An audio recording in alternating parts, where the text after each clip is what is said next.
Coming up on Mountain News this morning, lawmakers are finding new ways to get more money to educators in the Commonwealth. And food stamp requirements may be changing soon as one Senate committee heard discussion on a bill that could eliminate loopholes. Dedicated to Eastern and Southern Kentucky, this is WYMT Mountain News this morning. Good morning, I'm Olivia Calfee. We are coming up on 5 a.m. on Friday, March 1st. Now let's send it over to meteorologist Tim Drawbridge for a look at your forecast this morning.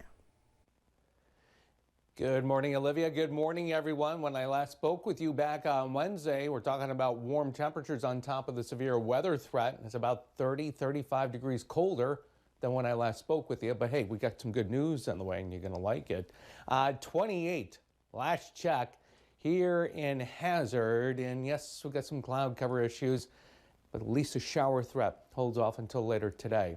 That'll arrive during the course of the afternoon. Another 50-50 weekend, but not like last weekend. Yes, Saturday is not the best of the 2 days, but as soon as you get through Saturday and dealing with some unsettled weather, Sunday looks fabulous. So does Monday before we turn unsettled in the middle of next week. All right, check it out.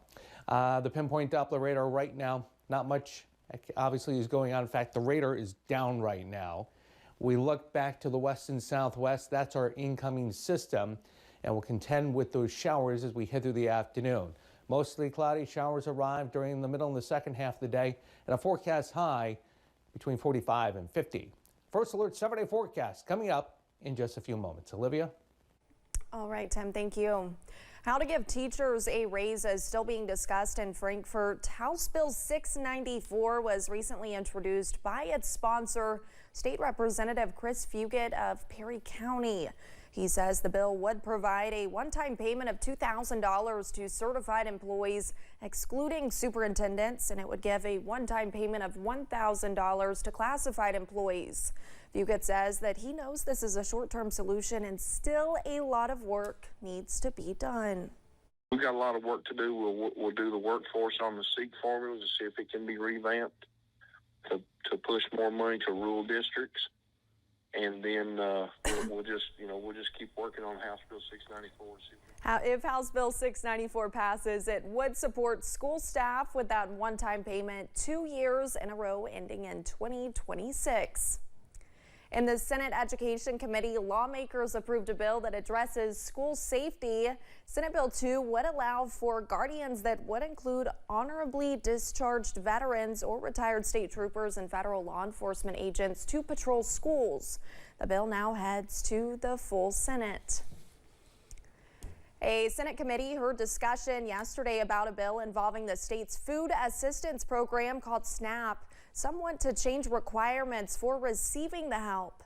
As Jessica Umbro reports, the bill is getting some pushback. Today was just a good day to get the bill out there, present it, have some discussion, and to hear from all groups in terms of both sides of the bill. The Senate Standing Committee on Economic Development, Tourism, and Labor heard arguments from both sides on House Bill 367, which in part seeks to limit loopholes in the food assistance program, SNAP. House Bill 367 makes a reasonable checks as to federal law to make sure that we have enough resources available for the truly needy. Representative and sponsor Wade Williams says some take advantage of the program when they are not actually in need of assistance. He says the bill would eliminate loopholes such as not allowing for the Cabinet for Health and Family Services to provide exemptions from gross income requirements or providing waivers of work requirements for able-bodied adults without dependents. You literally could have $1 million in the bank and still draw food stamps. House Bill 367 did not receive a vote from the committee, despite two other bills receiving one in the same meeting. And a lack of a vote led for committee members to express their concerns about the bill before deciding whether or not to pass it. What I don't see in there is for all the people this would affect that are currently on there, a transition period for them. I think you could always expect some leakage with social programs. You're going to have that. Senator Wise says he can't guarantee when the committee will discuss the bill again, but says the meeting was a productive step for the ongoing discussion. It was a good day to at least get the bill out there and have some discussion. A lot of times when you do that, it moves easier through the process. In Frankfort, Jessica Umbro, WKYT. House Bill 367 already passed the House by a vote of 61 to 33. The Senate committee will have a vote on it before it heads to the full Senate. Earlier this week, Senator Mitch McConnell announced he would step down as Republican leader. There are questions on Capitol Hill about who will fill that role. Governor Andy Beshear was asked about Senator McConnell's leadership in the Senate yesterday. He has been in a position of leadership, whether in the minority or the majority, for a significant period of time, and that takes a lot of time. It takes a lot of time away from your family and your friends and others. So anyone who gives that type of service, we ought to recognize the sacrifice and to say thank you.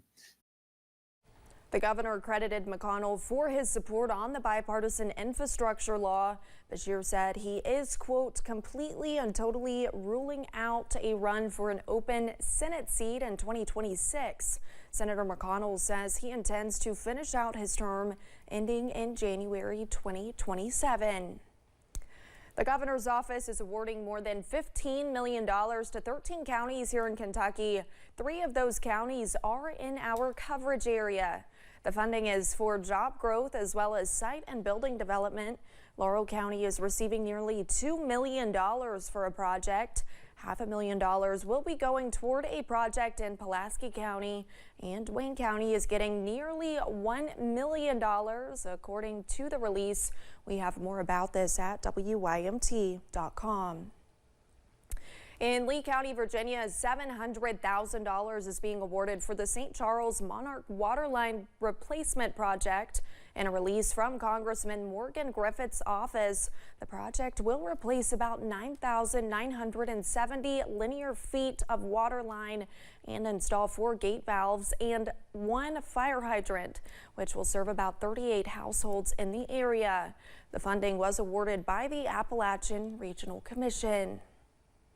Yesterday, we told you about a bill being introduced to get rid of daylight savings time in Kentucky.